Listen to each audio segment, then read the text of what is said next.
Hello everyone, welcome back to the another video. और आज हम डिस्कस करेंगे कि कंजर्वेटिव फील्ड क्या होता है और हमारा जो इलेक्ट्रोस्टैटिक फील्ड होता है वो कंजर्वेटिव होता है और इसका प्रूफ देखेंगे। तो चलिए शुरू करते हैं। देखिए, कंजर्वेटिव फील्ड क्या होता है। कंजर्वेटिव फील्ड वो फील्ड होते हैं जिनके अंदर जो वर्क डन होता है in moving from one point two another point, वो सिर्फ इनिशियल और फाइनल पॉइंट पे डिपेंड करता है, पाथ पे डिपेंड नहीं करता है। आप ए से बी चाहे इधर से जाओ, चाहे सीधे जाओ, चाहे इधर से जाओ या फिर पूरा घूम के जाओ, उसको डिपेंड करता है आप पहले कहां थे और बाद में कहां हो। अगर वो दोनों पॉइंट सेम है तो आपका वर्क डन सेम होगा, अदरवाइज वर्क डन डिफरेंट होगा, क्योंकि वो पाथ पे डिपेंड नहीं करता है। और ऐसे फील्ड्स को हम क्या बोलते हैं? Conservative field. ठीक है, चलिए पढ़ते हैं। तो कंजर्वेटिव फील्ड्स क्या होते हैं? It is a vector field in which work done by the force depends only on the initial and final position, not on the path between them. यही हमने बताया। अब देखिए, इसकी दो प्रॉपर्टी लगा लो जिसके हेल्प से हम चीजें प्रूव भी करते हैं और यूजफुल भी है। तो वो क्या है?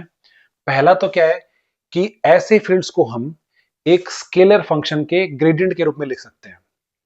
जैसे आपका इलेक्ट्रोस्टैटिक फील्ड है, जिसको अभी हम कंजर्वेटिव प्रूव करेंगे।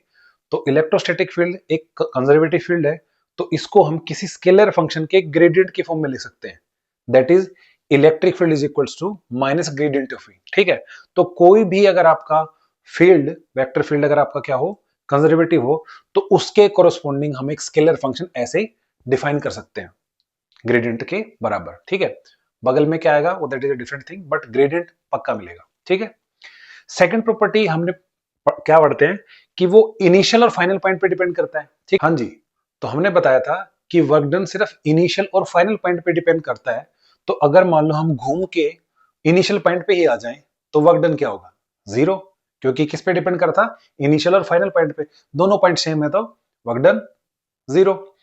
ठीक है, तो ये इसकी है सेकंड प्रॉपर्टी कि work done over a close path for such field is zero. ठीक है, तो इसी प्रॉपर्टी का यूज करते हुए हम प्रूव करेंगे कि आपका जो इलेक्ट्रोस्टैटिक फील्ड है वो क्या होता है? कंजर्वेटिव। ठीक है, चलिए। अब हमारे पास क्या है कि मान लो एक चार्ज है Q, उसको हम पॉइंट ए से लेकर बी तक हमें इसको मूव कराते हैं। ठीक है, तो मूव कराने के दो तरीके हैं, या तो हम उसको L से लेके जाएं या L डैश से। हमने दो पाथ यहां से बना लिए हैं। ठीक है, हमने इलेक्ट्रोस्टैटिक पोटेंशियल डिफरेंस की डेफिनेशन क्या पढ़ी थी? The potential difference between the points B and A is the amount of work done in bringing the unit positive charge from A to B. ठीक है, तो वो डेफिनेशन मैंने याद भी करने को कहा था, तो इसको याद कर लीजिए कि VB minus VA would be equal to WAB upon Q। ठीक है, तो हमने क्या करा है कि चार्ज को जब A से B तक मूव कराया ना, तो वो वर्क डन ये आ गया है, किसके बराबर होगा? VB minus VA।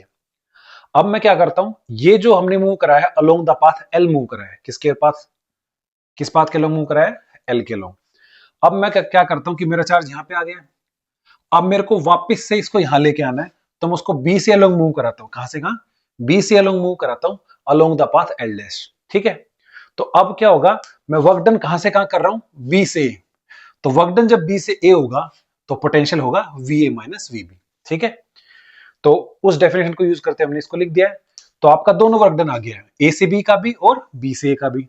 अब मैं क्या करता हूं, मैं निकालता हूं work done over the closed loop, कि अगर मैं इस चार्ज पार्टिकल को यहां से ले जाकर और यहां पे बी तक ले आया और फिर वापस यहां पे ले आया ए पॉइंट पर, तो मेरे को कितना वर्क डन करना पड़ेगा? तो टोटल वर्क डन क्या होगा? WABE। ठीक है, ये टोटल वर्क डन हो गया। मैं इसको Q से डिवाइड कर देता हूं, तो WABA क्या होगा? अब टोटल वर्क डन क्या है भाई? देखो, उसको A से B तक लेके गए, फिर B से A तक लेके आए, तो that will be equal to WAB plus WBA upon Q। अब क्या है, Q को दोनों के अपॉन में रख दिया है।